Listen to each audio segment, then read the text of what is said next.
वारकरी संप्रदायातील थोर महात्मे व महाराष्ट्रातील विचारवंतांची दुर्मिळ कीर्तने, प्रवचने, व्याख्याने ऐकण्यासाठी सुरेश महाराज सूळ या यूट्यूब चॅनेलला अवश्य सबस्क्राईब करून बेल आयकॉन दाबा. संतांच्या दर्शनात काय फलश्रुती आहे? तुकोबारा सेवेकरता घेतलेल्या अभंगाच्या शेवटच्या चरणात स्पष्ट करतात. तुका म्हणे जाती ताप दर्शने विश्रांती. दर्शने ताप जाती, दर्शने विश्रांती. संतांच्या दर्शनाने ताप जातात आणि जीवनात विश्रांती प्राप्त होते. शुद्ध बीजा पोटी फळे रसाळ गोमटे. मुखे अमृताचे वाणे देह देवाचे कारणी. सर्वांग निर्मळ चित्त जैसे गंगाजळ. मुखे अमृताचे वाणे देह देवाचे कारणी. तुका म्हणे जाती ताप दर्शने विश्रांते. मुखे अमृताचे वाणे देह देवाचे कारणी. विठ्ठल विठ्ठल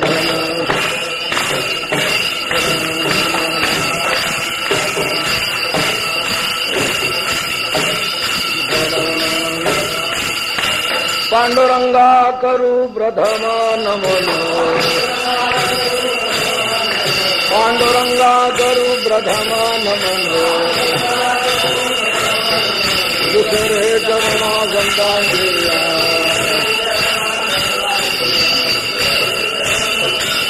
संतांच्या कृपादाने कथेचा विस्तार. कृपादाने कथेचा विस्तार. महाराज सद्गुरुदास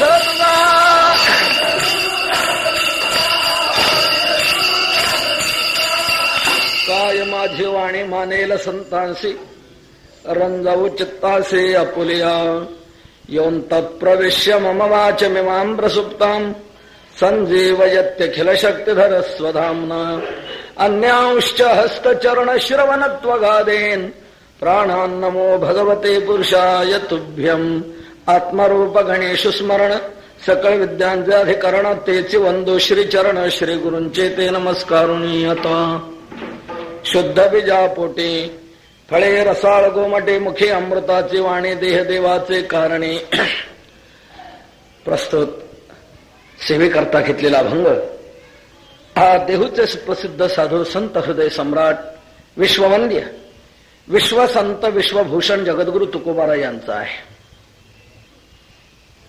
देवाचे उत्सव संपन्न करण्यामध्ये जी फलश्रुती आहे तीच संतांचे महोत्सव संपन्न करण्यामध्ये देखील आहे. इतरत्र फक्त देवाची उपासना आहे, देवाची भक्ती आहे. परंतु आपल्या वारकरी संप्रदायामध्ये संतांचीही भक्ती आहे. नव्हे देवाच्या भक्तीपेक्षा संतांच्या भक्तीला अधिक महत्व दिलेलं आहे. आणि हे महत्व देवाने देखील स्पष्ट केलेलं आहे. हे देवाचंच मनोगत आहे. भगवान म्हणतात माझी भक्ती करण्यापेक्षा माझ्या भक्तांची जो भक्ती करतो तोच खरा मी भक्त समजतो. केवळ माझी भक्ती करतो आहे आणि माझ्या भक्तांची जर भक्ती करत नसेल तर ती माझी भक्ती मी मानायला तयार नाही. अवघा भार वाटे देवा संत सेवा न घडता. संतांची सेवा जर घडत नसेल तर देवाची केलेली सेवा देवालाही भार वाटते. अवघा भार वाटे देवा. आणि संतांची जर सेवा केली आणि देवाची केली नाही तर देवाला ते उत्तम वाटते. तुका म्हणे संत सेवा हेच देवा उत्तम. म्हणून संतांची सेवा संतांची भक्ती ही देवाला विशेषत्वाने अशी मान्य आहे. मी मगाशी बोलून गेलो की आपली भक्ती करण्यापेक्षा भक्तांची भक्ती जे करतात त्यांनाच खरे भक्त भगवान मानतात. आत्मपुराणामध्ये म्हटलेलं आहे ये मे भक्त जना पार्थ न मे भक्ताश्च ते जनाः. मत भक्तानां तु ये भक्ताः ते मे भक्त तमामताः. माझे जे भक्त आहेत ए मे भक्त जना पार्थ न मे भक्ताश्च ते जनाः. ते जना मे भक्ता न, जे केवळ माझीच भक्ती करतात ते लोक माझे खरे भक्तच मानायला मी तयार नाही, भगवान म्हणतात. मग खरे तुझे भक्त कोण?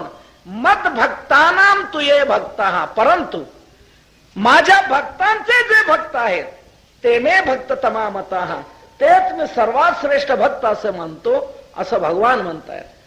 म्हणून भक्तांची केलेली भक्ती हीच देवाला विशेषत्वाने मान्य अशी आहे. म्हणून त्या दृष्टीने महाराजांचा हा जो पुण्यतिथी महोत्सव आपण संपन्न करतो हा देवाला अधिक पटीने आवडणारा असा आहे. विठ्ठल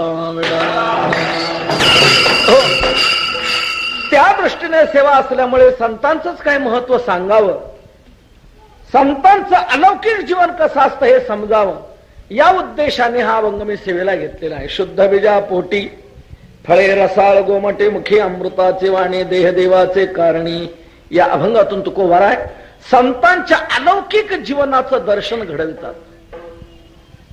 आणि अशा संतांचं दर्शन घडल्यानंतर आपल्या जीवनात काय क्रांती घडेल हेही स्पष्ट करतात. त्या दर्शनाची सफलताही प्रगट करतायत. संतांचं अलौकिक जीवन आहे.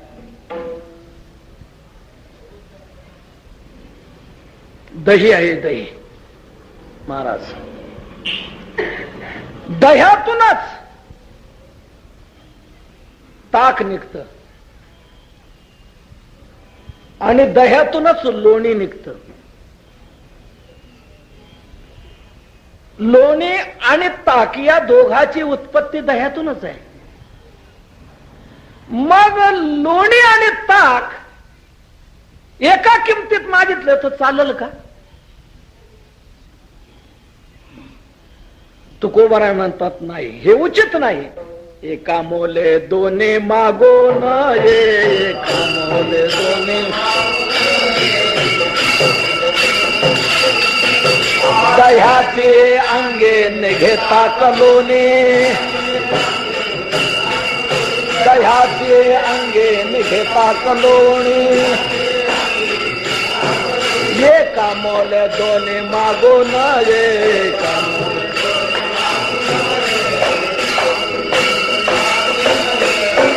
तुकोबाराय म्हणतात दह्याच्या अंगातूनच लोणी निघतं आणि दह्याच्या अंगातूनच ताक निघतं. दोघांची उत्पत्ती दह्यातूनच आहे. मग एका किमतीत दोन्ही मागावं काय? नाही. लोणी ते लोणी आणि ताक ते ताक. ताक एकदम असार आहे आणि लोणी एकदम सार आहे. ज्याच्यात काहीच दम नाही, ताकद नाही, ते ताक. ज्याला भाताचं शितही पचत नाही त्याला जगायला आधार म्हणजे ताक. ताक एकदम असार आहे आणि लोणी एकमेव सार आहे. लोण्यातूनच आपल्याला पुढे तूप मिळतं. म्हणून दह्यातून हे दोन्ही निघतायत. म्हणून दोघांची किंमत सारखी समजू नये.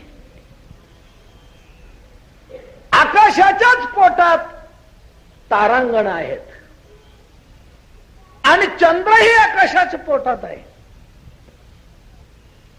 म्हणून तारांगण आणि चंद्र दोन्हीची बरोबरी केली तर चालेल का? नाही. आकाशाचे पोटी चंद्र तारांगणे दोन्ही आकाशाच्याच पोटात आहे, पण दोन्हीची बरोबरी करू नये. गारगोटी ही पृथ्वीमध्येच आपल्याला सापडते आणि हिरा हा पृथ्वीतच आपल्याला मिळतो. पृथ्वीच्या पोटातूनच गारगोटी मिळते आणि पृथ्वीच्या पोटातूनच हिरा आपल्याला मिळतो. म्हणून गारगोटी आणि हिरा दोन्हीची बरोबरी केली तर चालेल? नाही. पृथ्वीच्या पोटी हिरा गार गोटी दोहोशी समसाठी करू नये. तसं तुकोबाराय म्हणतात या भूतलावर तुम्ही आम्ही जन्माला येतो आणि या ठिकाणी संतही जन्माला येतात. मग आपली आणि संतांची बरोबरी केली तर चालेल का? तुका म्हणे तैसे संत आणि जन,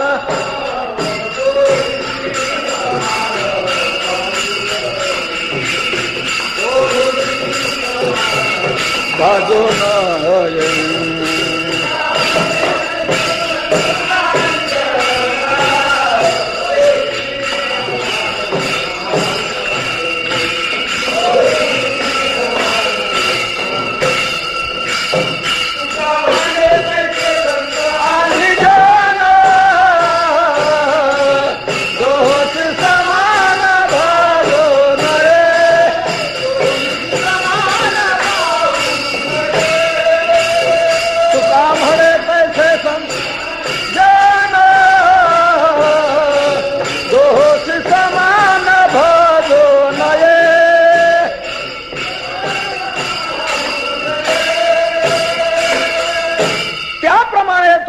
म्हणतात या भूतलावर तुम्ही आम्ही जन्माला येतो आणि संत जन्माला येतात. दोन्हीला समान असं मानू नये. तुका म्हणे तैसे संत आणि जन. समुद्रातही पाणी आहे आणि नदीतही पाणी आहे. पाणी दोन्ही ठिकाणी आहे. मग समुद्राला नदी म्हटलं तर चालेल का? समुद्र नदी होईल? शिवलिंग जे आहे ते कशाचं आहे? पाषाणाचं आहे. मग लिंगाला पाषाण म्हटलं तर चालेल का? समुद्राला नदी म्हणता येणार नाही, लिंगाला पाषाण म्हणता येणार नाही, तसं इतर जगाप्रमाणे संतांना तुम्हाला मानता येणार नाही. संत एक वेगळे आहे. समुद्र नदी नव्हे पैगा, पाषाण म्हणो नये लिंगा. संत नव्हती जगा, मानसा त्या सारिखे.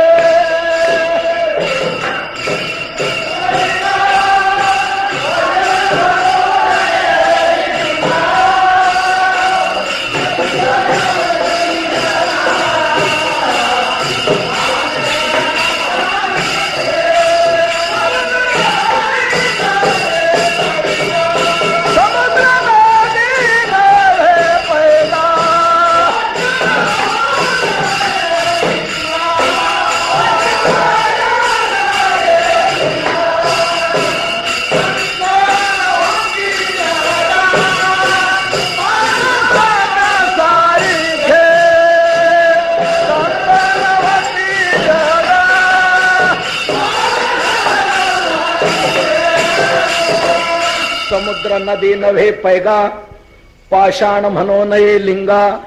संत नव्हती जगा, मानसा त्या सारिखे. संत का एक वेगळं जीवन आहे. संत एक अलौकिक जीवन, एक उत्तुंग जीवन आहे. संत म्हणजे संतांचं काय महत्व आणखी सांगावं. संतांच्या जन्माला येण्यात अलौकिकता आहे. संतांच्या बाललीलेत देखील अलौकिकता आहे. संतांच्या नामात वेगळा महिमा आहे. संतांच्या रूपात वेगळा महिमा आहे. संतांच्या सामर्थ्याचा वेगळा महिमा आहे. संतांच्या आलिंगनाचा वेगळा महिमा आहे. संतांच्या दर्शनाचा वेगळा महिमा आहे. काय सांग, संतांचा महिमा काय अलौकिक असा आहे. संतांच्या महिमाचा विचार जर करू लागलो तर वाणी कुंठित होते. ऐसा संतांचा महिमा, झाली बोला याची सीमा. बोलण्याची सीमा झाली, हात झाली. तुका म्हणे वाचा राहिली कुंठित. वाचा कुंठित होते. वाणी तिथे पुरीच पडू शकत नाही. शेवटी सर्वांना नतमस्तक व्हावं लागलेलं आहे आणि संतांचं वर्णन करण्याच्या बाबतीत गप्प बसावं लागलेलं आहे. तुकोबारा म्हणतात काय वर्णन करू, ही वाणी पुरी पडू शकत नाही. काय वाणू आता न पुरे ही वाणी, मस्तक चरणी ठेवीत असे. माऊलींनी देखील ही भाषा वापरलेली आहे. एवढे जे महिमेचे करणे, ते वाचा बळे वानू मी कवने. या लागी आता स्तुती सांडूने सर्वथा, चरणी ठेवी जे माथा हेची भले. वाणी अपुरी पडते. संतांचं असं एक अलौकिक जीवन आहे. संतांच्या नामाचं सामर्थ्य, संतांच्या रूपाचं सामर्थ्य, संतांच्या भेटीचं सामर्थ्य, संतांच्या कृपेचं सामर्थ्य, नव्हे नव्हे संतांच्या दर्शनात देखील अलौकिक महिमा आहे.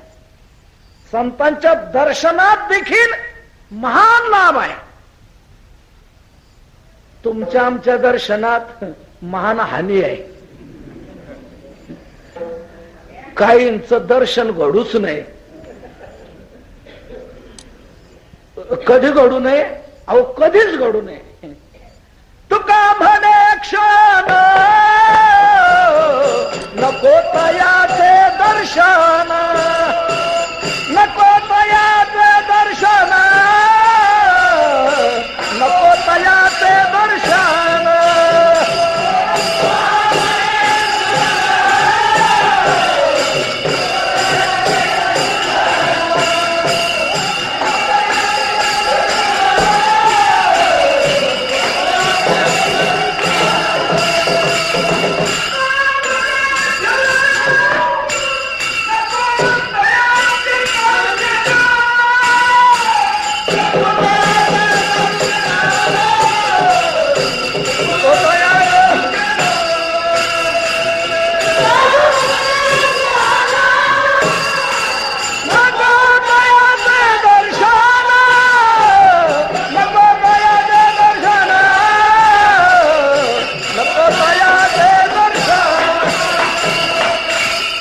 तुका म्हणे क्षण नको तयाचे दर्शन.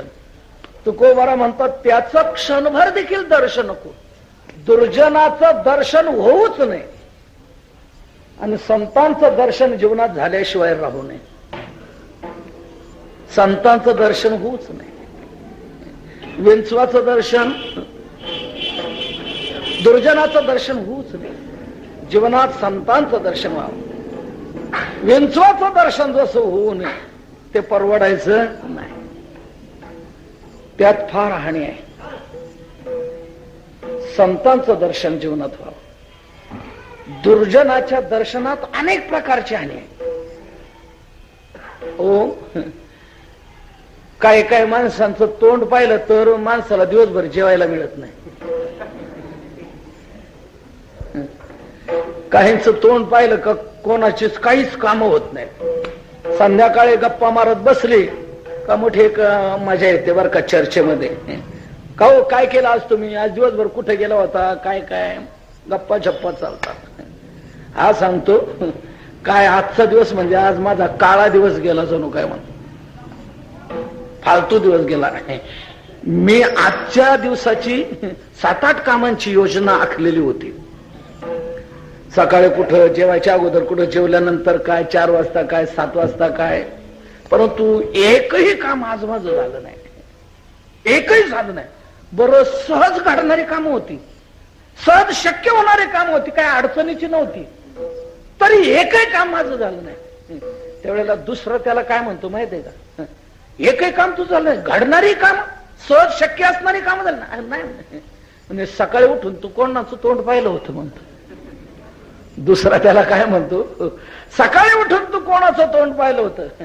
म्हणजे काहींच्या नुसत्या तोंड पाहण्यामध्ये कुठलंच काम होत नाही. काहींच्या दर्शनात जेवायलाही मिळत नाही. काहींचं दर्शन जीवनात होऊच नाही. अजामेळाला वाईट दर्शन झालं एक क्षणभर. त्याचा दुष्परिणाम काय झाला, अजामेळ सदाचरणी असणारा पण दुराचरणी झाला. तो सत्शील होता पूर्वीचा, परंतु एका क्षणाचं वाईटाचं दर्शन त्याच्या अधःपतनाला कारणीभूत झालं. म्हणून वाईटाचं दर्शन होऊच नये आणि संतांचं दर्शन जीवनात झाल्याशिवाय राहू नये. का हो तुकोबारा, संतांचं दर्शन जीवनात व्हावंच असं तुम्ही म्हणता. हो, पाहिलाच पाहिजे. दर्शन झालं समजा आमच्या जीवनात, तर त्यापासून लाभ काय प्राप्त होणार, तर संतांच्या दर्शनात काय घडणार हे तुकोबाराय सेवेकरता घेतलेल्या अभंगाच्या शेवटच्या चरणात सांगतात.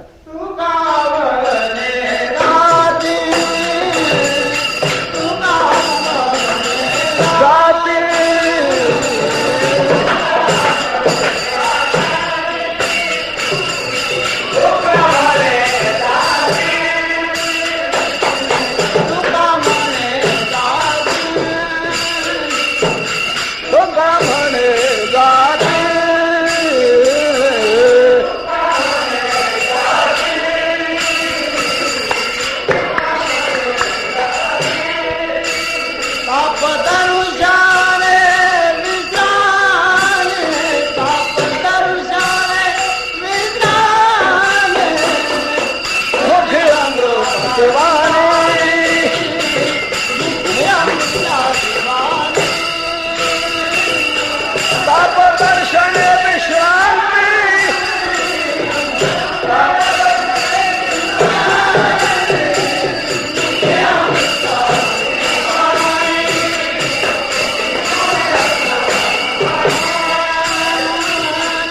संतांच्या दर्शनात काय फलश्रुती आहे? तुकोबारा सेवेकरता घेतलेल्या अभंगाच्या शेवटच्या चरणात स्पष्ट करतात. तुका म्हणे जाती ताप दर्शने विश्रांती. दर्शने ताप जाती, दर्शने विश्रांती.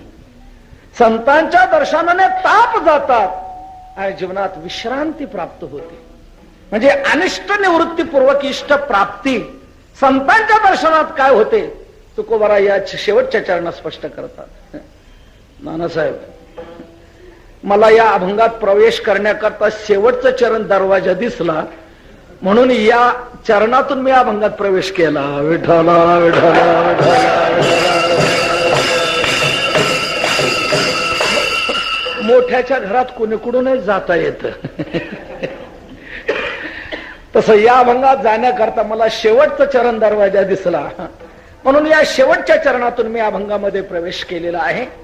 तुकोबारा म्हणतात संतांच्या दर्शनाचं हे महान साफल्य आहे की ताप जातात आणि जीवनात विश्रांती प्राप्त होते. ताप हे जीवनात संतप्त करणारे आहेत. जीवनातले ताप गेलेच पाहिजे.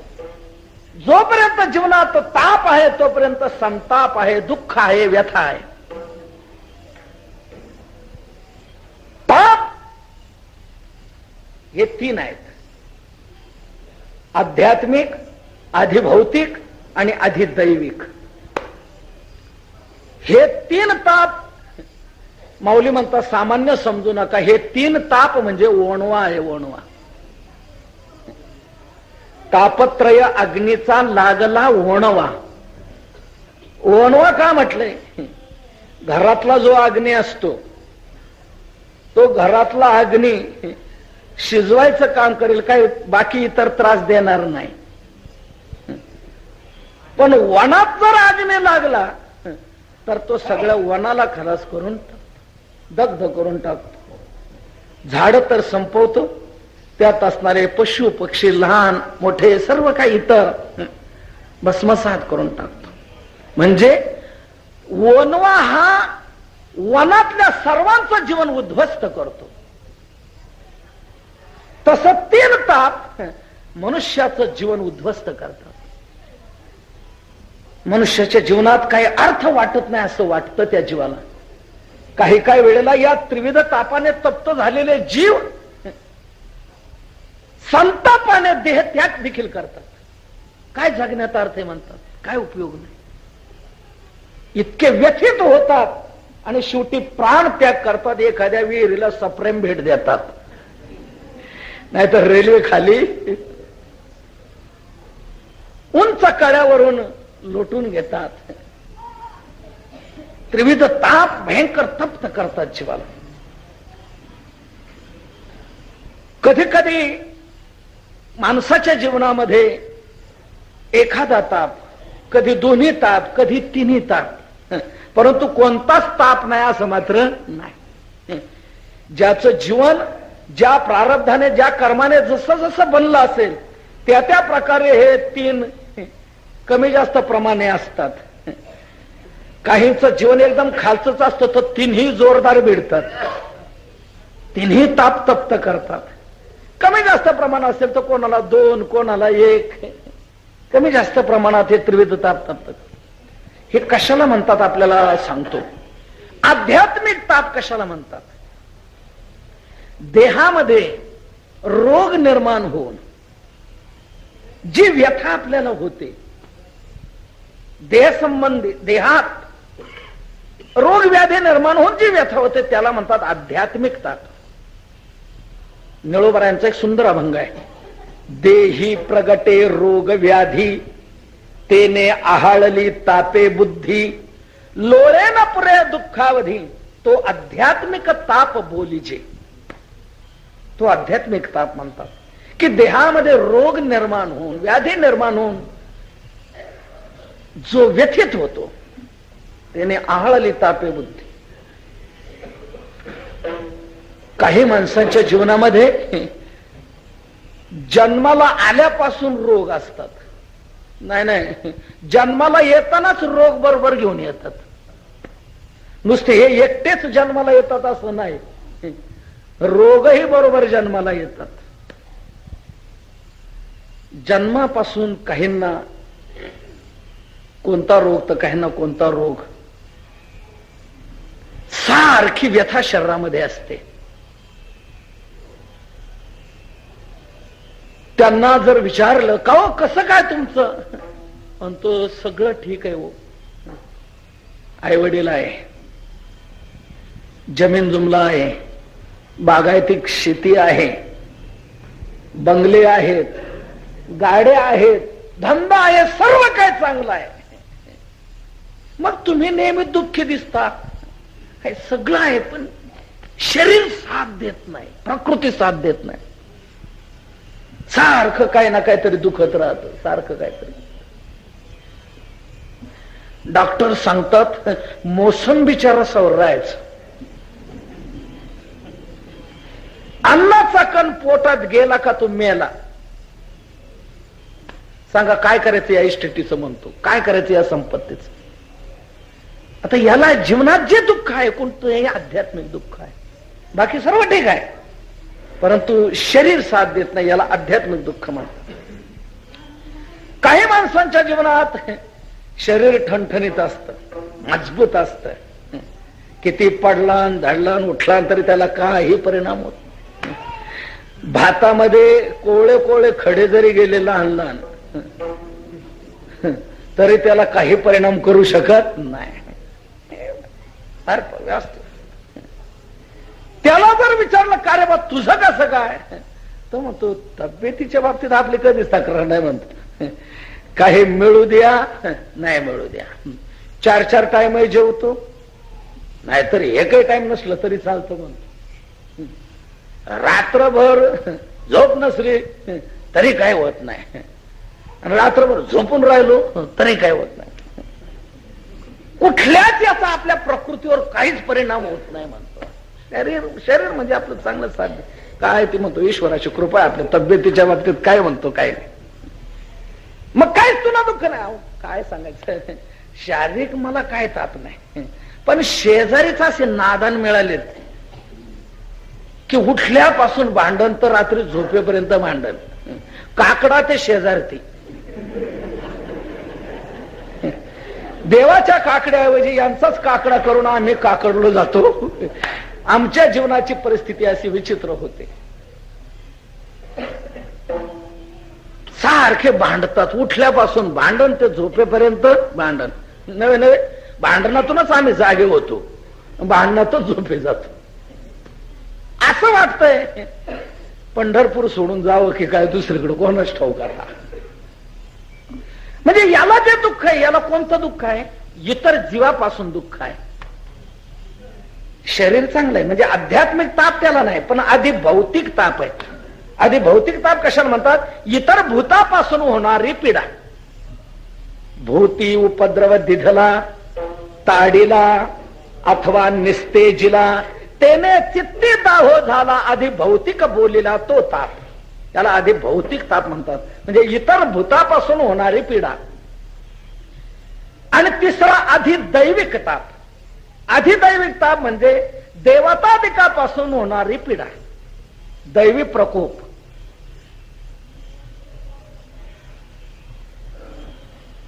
अतिवृष्टी होऊन पिकं जाणं, कधी अनावृष्टी होऊन पिकं जाणं, कधी भूकंप होऊन सगळं लयाला जाणं. हा दैविक ताप आहे, आधी दैविक ताप. दैवे अतिवृष्टी का अनावृष्टी, राजके लुटिले झाला कष्टी, आगीने जळता नावरे संकटी, तो अधिदैव ताप बोलीचे. हा आधी दैविक ताप आहे. कधी एकदम आग लागून जाते, सर्व भस्मसात होऊन जाते, हा आधी दैविक ताप आहे. कधी महापूर येतो, त्या पुरात सगळं वाहून जात. हा आधी दैविक ताप आहे. नाथ महाराजांची भागवतात एका ओवीतच तिन्ही तापाचं दर्शन घडवलेलं आहे. भूतांची पीडा ते भौतिक, देवांची पीडा ते दैविक, देही उपजती ज्वराधिक ते पीडा देख दैहिक. असे एकाच ओळीतून तिन्ही तापाची दिशा नाथ महाराजांनी दाखवलेली. तीन ताप कशाला म्हणतात? तर असे जे त्रिभेद ताप हे जीवाला सारखे संतप्त करत असतात. तुकोबारा म्हणतात, जर संतांचं दर्शन जीवनात जर घडलं तर हे त्रिविध ताप जातात. कुठलाही ताप राहू शकत नाही. तुका म्हणे त्रिविध ताप मग जाती आपे आप. बरं, संतांचं दर्शन झाल्यानंतर ताप जायला किती वेळ लागतो? पाप ताप दैन्य जाय उठाउठी, उठाउठी जाय. धन्याजी दिन झाले संतांचे दर्शन, झाली पापा तापा तुटी, दैन्य गेले उठाउठी. उठाउठी हे तिन्हीकडे लावायचं. पाप उठाउठी गेले, ताप उठाउठी गेला आणि दैन्य उठाउठी गेले. संतांच्या दर्शनामध्ये कुठलाच ताप राहू शकत नाही.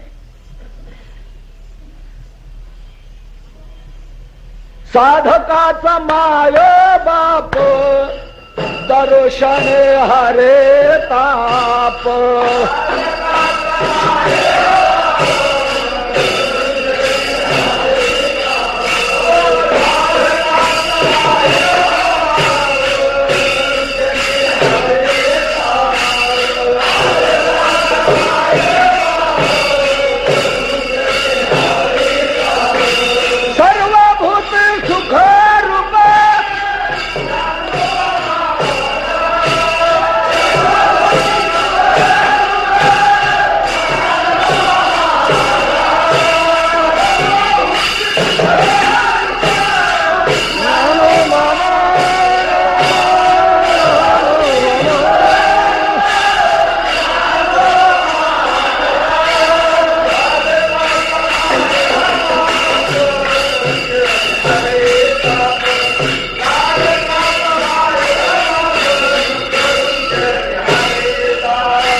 मुखातून अमृतमय असे शब्द बाहेर पडतात.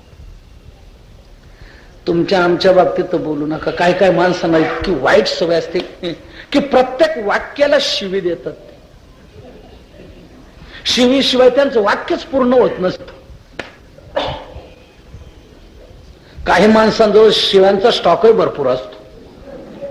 प्रत्येक वेळेला नवीन शिवी देणार, जुनी येऊ देणार नाही. आपली तरी चाल जुनी येईल. आपला एकदा विषय झालेला पुन्हा परत त्याचं पुनरावृत्ती होईल, परंतु त्याच नाही. काही माणसांजवळ इतकं भरपूर असतं शिव्यांचा स्टॉक. परंतु संत आपल्या अमृतमय वाणीने अशा वाईटांची देखील सवय घालवतात. एक असा मूर्ख मनुष्य गेला एका संतांकडे. काय काय जसं कुत्र कुणी आलं का भुकत राहत, तसं काही माणसांना भुंकण्याची सवय असते कोणावर बोल. आणि त्या संत दिसला का मग तर विचारूच नका. पुष्कळला आम्हाला अनुभव येतो. हे चालले जोगडे म्हणतात, चालले जोग, चालले बगळे म्हणतात. कोण काय म्हणेल, कोण काय बोलेल सांग. संत पाहिलं का त्यांच्या डोक्याची तिडी कुठते त्यांना. एक गेला मूर्ख मनुष्य असं संतांजवळ आणि शिव्या देत सुटला. खूप शिव्या, सारखे शिव्या देत. पण साधू त्याचा काहीच विचार करत नाही. साधू तिकडे लक्षच देईनात. तेवी उन्मत्ते जगे जयाशी खंती न लगे. काही त्यांना खंत वाटत. तो चाललाय त्याचा भडेमार चाललाय सारखा शिव्या देण्याचा. तो डाकतोय, सारखा बोलतोय. पण साधूला त्याचं काहीच. शेवटी तोच कंटाळला बुवा, पण साधूला काही फरक पडला नाही. कंटाळला शेवटी म्हणाला, का रे मी इतक्या शिव्या दिल्या तरी तुला घाम फुटत नाही, तुला काही वाटत नाही. किती रे निर्लज्ज. बोल बोल बोल, देवाने तोंड दिलंय ना, वापर कर जरा, बोल. साधू म्हणले आता बोलायला हरकत नाही, जरा याच्या बोलण्यात बदल जर घडवायचा असेल तर आता आपल्याला बोलायला काय हरकत नाही. बोल बोल, किती रे निर्लज्ज, मी इतक्या शिव्या दिल्या तरी तुला काही वाटत नाही, बोल ना. देवाने तोंड दिलंय. देवाने तोंड दिले म्हटल्यानंतर संतांना असं वाटलं देवाने तोंड कशा करता दिले याला सांगितलं पाहिजे, समजून दिलं पाहिजे. बोल ना, इतक्या मी शिवाय दिला तुला काय वाटत नाही. साधू म्हणले भागरस्त, तू तुझं काम केलं, मी माझं काम केलं. म्हणे मग माझं शिव्या देण्याचं काम तुम्हाला नाही शिव्या द्यायचं, मला ते काम करायचंच नाही तर मी कशा करते. तुला ते काम करणं जर आवडतंय, तुला त्याच्याशिवाय जर करमतच नाही, तुझं पोटच जर त्याच्याशिवाय भरत नाही, तू तुझं काम करतोय. मला या बोलण्यात रस नाही, मला हे काय उत्तर द्यावं वाटत नाही, मला काय त्याचं वाटायचं. पण मी तुला उद्देशून इतक्या शिवाय दिल्या, काय वाटू नये तुला. साधू म्हणतात मला काय वाटायचं त्याच्यावर. एक तू लक्षात घे, तू तुझ्या मित्राला मनी ऑर्डर केली, 3,000 रुपयाची मनी ऑर्डर तू तुझ्या मित्राला केली. त्या मित्राने जर ती सोडवूनच घेतली नाही, ती मनी ऑर्डर जाईल कुठं, कुठं जाणार. भेजने वाले का नाम और पुरा पता, त्याच्यावरती परत येणार आणि ज्याची त्यालाच मिळणार, ती दुसऱ्याला कोणाला जाणार नाही. त्याच्या भावाकडे नाही, आई बापाकडे नाही, पुतण्याकडे नाही, मुलाकडे नाही, त्यालाच तोच येईल आणि तो सही करेल तर ती परत त्याला. तशी तू शिव्यांची मनी ऑर्डर केली मला, पण मी सहीच करत नाही, ही तुझी तुला परत. मला काय त्यातलं वाटायचं. अरे बाबा, देवाने आपल्याला देह दिलेला आहे, देवाने आपल्याला वाणी दिलेली आहे, ही कशा करता दिलेली आहे, कशाला दुरुत्तर बोलावे, कशाला वाईट तोंडातून काढावं, त्याचा परिणाम आपल्या जीवनात वाचिक पाप करून घ्यावं आणि त्या पापाचा परिणाम दुःख भोगण्याची पाळी. या प्रकारे संतांनी त्याला प्रबोधन केल्यानंतर त्याचा तिथेच निर्णय झाला, म्हणजे आजपासून मी हे बंद करेन. मग मी काय करू. अरे नामचिंतन कर, त्या वाणीचा उपयोग नामचिंतना करता कर, माळा घे, जप कर, चिंतन कर. संतांच्या मुखातून काय बाहेर पडतं, मुखी अमृताची वाणी, हा एक अर्थ. आता दुसरी मुखी अमृताची वाणी, त्या संतांच्या मुखातून नित्य नामचिंतन चालतं. दिनरजनी हा चिरंदा, गोविंदाचे पवाड, गोविंदासनी, गोविंद शयनी, गोविंद त्या मने बैसला असे. नित्य नामचिंतन, नामचिंतना विनायक क्षण त्यांचं जात नाही. आम्हा नामाचे चिंतन रामकृष्ण नारायण तुका म्हणे क्षण खाता जीविता न विसंबू. आणि भगवंताच्या नामाला अमृत असं म्हटलेलं आहे. नामामृत सार मुखा माझी, तुका म्हणे शंख चक्रांचे शृंगार. नामामृत सार मुखा माझे, नामाला अमृत म्हटले. उलट काय काय ठिकाणी तर अमृतापेक्षा नामामध्ये गोडी आधी सांगितलेली. नामदेवरायांचा म्हणजे अमृताहुनी गोड नाम तुझे देव. तुकोबरा देखील म्हणतात, जिव्हे गोड 3 अक्षरांचा रस, अमृत जय असे फिके पुढे. ज्याच्या पुढे अमृत फिकं पडते. अमृत राहिले लाजोनी माघारे, येणे रसे थोरे ब्रह्मानंदे. म्हणून अमृतापेक्षा गोडी नामामध्ये अधिक आहे. आणि असं नामामृत त्यांच्या मुखामध्ये सतत असतं. ते नामाला विसरत नाही, हे दिसतं की नाही आपल्याला. सतत माळ जपतात, सतत रामकृष्णारे भजन करतात. हा कळण्यासारखा फरक आहे की नाही. आपण तर कीर्तनातही म्हणत नाही. तुमचं नाही सांगत, आपलं इथलं नाही सांगत कोणाचं. जे न आलेले त्यांचा प्रश्न सोडून द्या. कीर्तनात आलेले माणसं, कीर्तनात बसलेले माणसं, कीर्तनाचा महिमा ऐकणारे माणसं, नामाचा महिमा ऐकणारे माणसं नाम म्हणू शकत नाही, तोंडाने नाम घेऊ शकत नाही. कीर्तनात हातही बंद आणि तोंडही बंद. जरी विठ्ठल विठ्ठल किती वेळा झालं तरी तो तोंड उघडत नाही.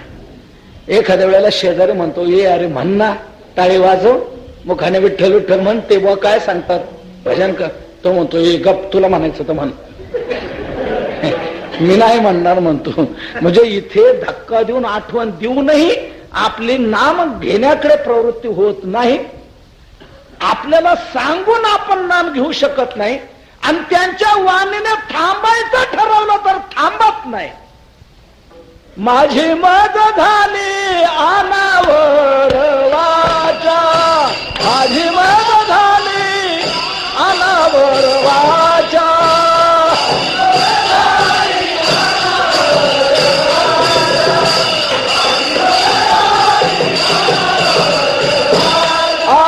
छंद या नामाचा घेतला से, छंद या नामाचा घेतला से, छंद या नामाचा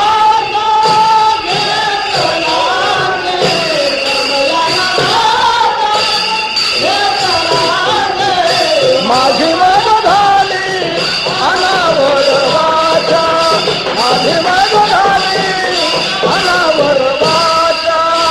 छंद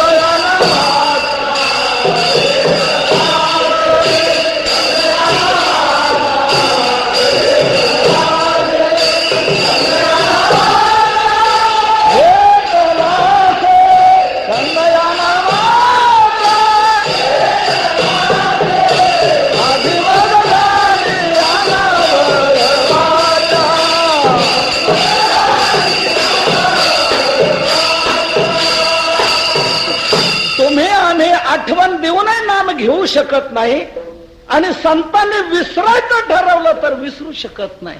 वाचेला म्हणतात अगं थोडा वेळ तरी विश्रांती घे ना, पण ती ऐकत नाही.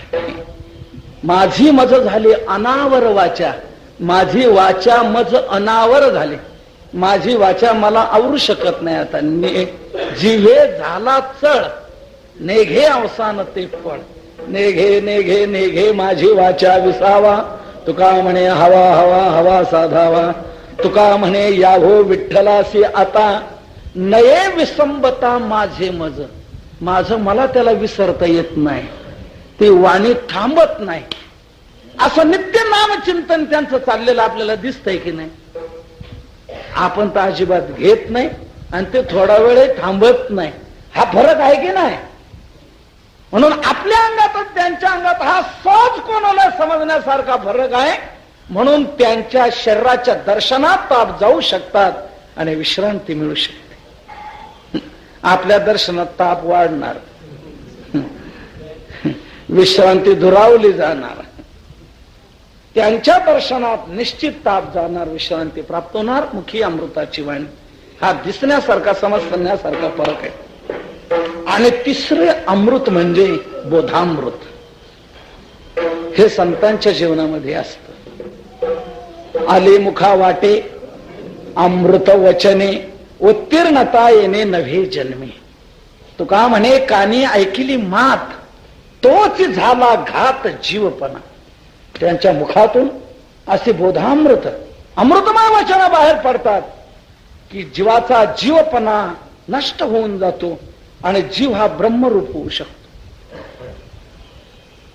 त्यांच्या वाणीतून हे बोधामृत बाहेर पडतं. म्हणून हा फरक तुमच्या आमच्या शरीरात आणि संतांच्या शरीरामध्ये आहे. तुकोबाराय म्हणतात आता आणखी किती पुरं झालं ना, समजलं ना? आता आपल्या फरक, शरीरातला फरक आणि त्यांच्या शरीरातला फरक समजला. आता तुला एकच शेवटचं सांगतो, बाकी बोलण्याचं कारण नाही. अरे देह देवाचे कारणी. एकेका इंद्रियांचे एकेकाचं वेगवेगळं काय सांगत बसू तुला? त्यांचा सर्वांग जो देह आहे तो त्यांचा देह देवाचे कारणी आहे. आपला देह कोणाचे कारणी हे ज्याचं त्याने ठरवा. आपण आपला देह कुठल्या कारणाला होतो, या देहाचा उपयोग आपण कुठं करतो? परंतु संत आपल्या देहाचा उपयोग देवाच्या सेवेकरता, भक्ती करता, साधने करता, जगाच्या उद्धारा करता करता. देह देवाचे कारण. दुसरा विषय नाही. विषय तो त्यांचा झाला नारायण. एक विषय तो सकळांचा हरी. दुसरं काहीच नाही, केवळ देह देवाचे कारण. तुम्ही म्हणाल पटत नाही तुमचे विधान आम्हाला. देह देवाचे कारण कसं?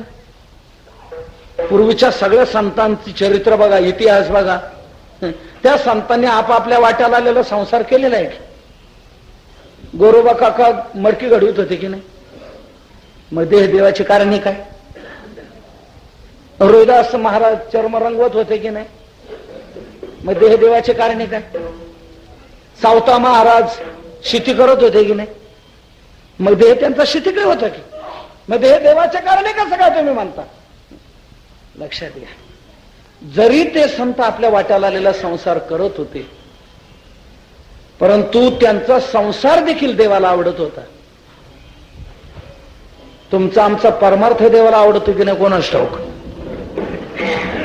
परंतु त्या संतांचा संसारही देवाला आवडत होता. कशावरून? अहो, देव त्यांचा संसार करू लागले याच्यावरून. चर्म रंगू लागे रोहिदासा संगे, कबीराचे मागे सेलेविणी, सजन कसाया विकू लागे मांस, माया सावत्यास खुरपू लागे, नरहरी सोनारा घडू फुंकू लागे, चोख्या मिळ्या संगे ढोरे ओढे, घडी माती वाये गोऱ्या कुंभाराची. त्या संतांची सगळी कामं देव करू लागलेले आहेत. त्यांचा देह हा जे ते काय करत होता त्यात ते देवच पाहत होते.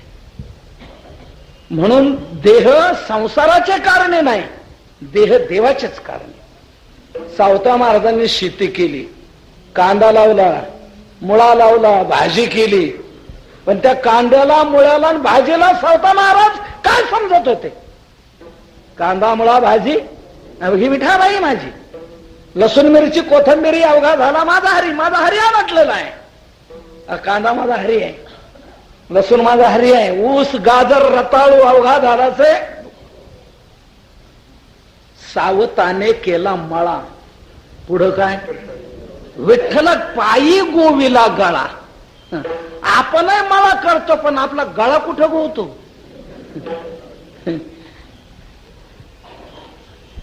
हा फरक आहे. जरी ते आपल्या वाट्याला आलेला व्यवसाय करत होते, तर ते व्यवसायातही भगवानच पाहत होते. म्हणून त्यांचा देह संसारा करता नव्हता, त्यांचा देह हा भगवंताच्या सेवेकरताच होता. म्हणून देह देवाचे कारण, असा हा फरक आहे. असं तुकोबराने सांगितल्यानंतर तो ग्रस्त म्हणाला, महाराज हे तुम्ही सगळं सांगितलेलं पटत पटत आले, परंतु काय काय गोष्टी अशा आहेत की त्या पटतच नाहीत, ते डोक्यात नीट बसतच नाही. म्हणजे कसं काय? अहो, ते संतांचं शरीर आणि आमचं शरीर, आम्ही जन्माला येतो ते आईच्या उदरातूनच येतो की नाही? आणि संत काही आकाशातून पडतात का? तेही आईच्या उदरातूनच जन्माला येतात ना. म्हणजे आमचा जन्म जसा योनीद्वारा, तसं त्यांचाही जन्म योनीद्वाराच आहे. म्हणून आई वडिलांच्या संगमातूनच त्यांचाही देह निर्माण होतो आणि आई वडिलांच्या संगमातूनच आमचा देह निर्माण. म्हणून निर्मितीचं जर एकच आहे यंत्र, हा जर एकच भाग आहे, तर तुम्ही हा फरक कसा काय करता आमच्या अंगात आणि त्यांच्या अंगात? तर तुकोबरा म्हणतात, तू बरं झालं फार मुळाकडे गेला. आणि खरं सांगू, तिथूनच फरक आहे. हा तू जे म्हणतो ना, हा फरक कसा काय? हा तिथूनच, मुळातूनच फरक आहे. तुमचं आमचं बीज जे आहे ते खराब बीज आहे. म्हणून आपला अंग असं निर्माण झालेला आहे. आणि त्यांचं जे बीज आहे ते कसं बीज आहे हेच तुकोबारा अभंगाच्या पहिल्या चरणात सांगतात.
बीजा पोटी फळे रसाळ गोमटे.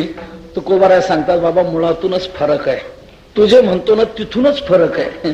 तुमचं आमचं अशुद्ध बीज म्हणून हे असे घाण प्रजा जन्माला येते आणि त्यांचं शुद्ध बीज म्हणून त्यामुळे ही रसाळ गोमटी अशी फळं बाहेर पडतात. शुद्ध बीजा पोटी फळे रसाळ गोमटे. बाकी आपलं बीज तैसे फळ वरी आले अमंगळ आणि त्यांचं बीज हे शुद्ध आहे, गोमट आहे.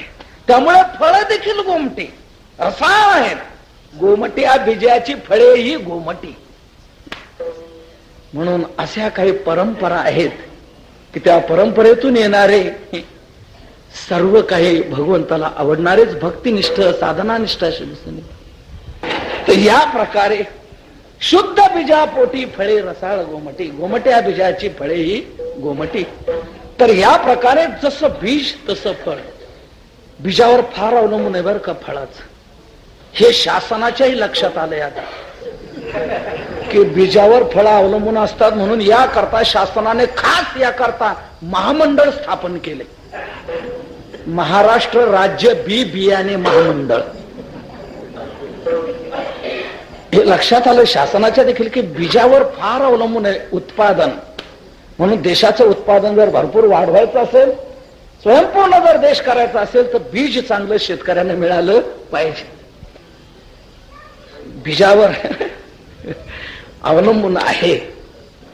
परंतु दुर्दैव असं आहे इतरांच्या बीजाचा शासन विचार करते पण बीज निर्माण करणाऱ्यांच्या बीजाचा विचार करत नाही. ही शोकांतिक आहे.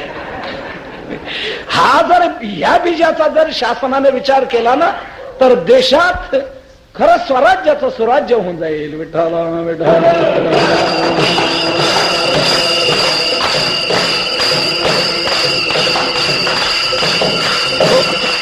शुद्ध बीज त्यापासून ही गोमटी अशी रसाळ फळं बाहेर पडलेली आहेत. एकच पुरावा आपल्याला देतो, जास्त विस्तार करण्याची गरज नाही. ज्ञानोबराय समाधीला बसले. आक्रंदती बाळे करुणावचनी मुक्ताबाई शोक करते आहे. सोपान काकाची तर वेगळीच दशा झाली. निवृत्तीनाथांसारखे देखील शोकमग्न झालेले आहेत, रडतायत. त्यावेळेला रुक्मिणी मातेला एक कस्तुरी वाटायला लागलं. रुक्मिणी माता देवाला म्हणते देवा तुम्ही जा आणि त्या बालकांना समजवा, जरा शांत करा. देव समजवायला गेले, देवही रडायला लागले. त्यावेळेला रुक्मिणी माता म्हणते देवा तुम्ही देखील रडता, ज्यांच्या करता तुम्ही रडता त्यांचं असं काय महत्व मला सांगता. देव म्हणतात सांगतो ऐक.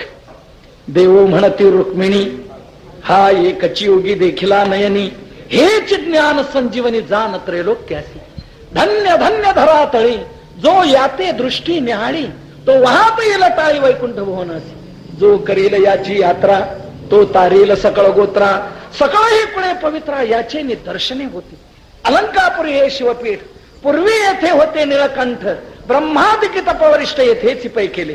इंद्र येऊन या भूमीसी याग संपादिले अहर्निसी इंद्रायणी इंदोरशी पंचक्रोशी यापासून येथे त्रिवेणी गुप्ता असे भैरवापासून भागीरथी वसे पूर्ववटी जे माया दिसे ते प्रत्यक्ष जाण पार्वती.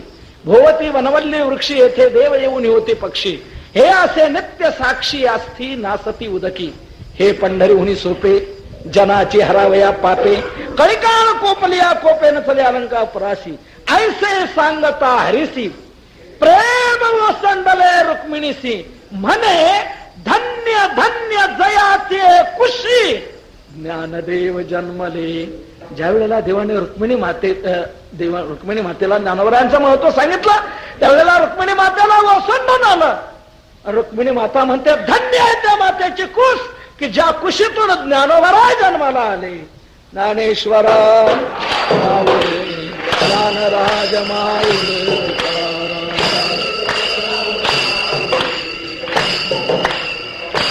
ज्ञानेश्वर माऊली ज्ञानराज माऊली ज्ञानेश्वर माऊली ज्ञानराज माऊली ज्ञानेश्वर माऊली ज्ञानराज माऊली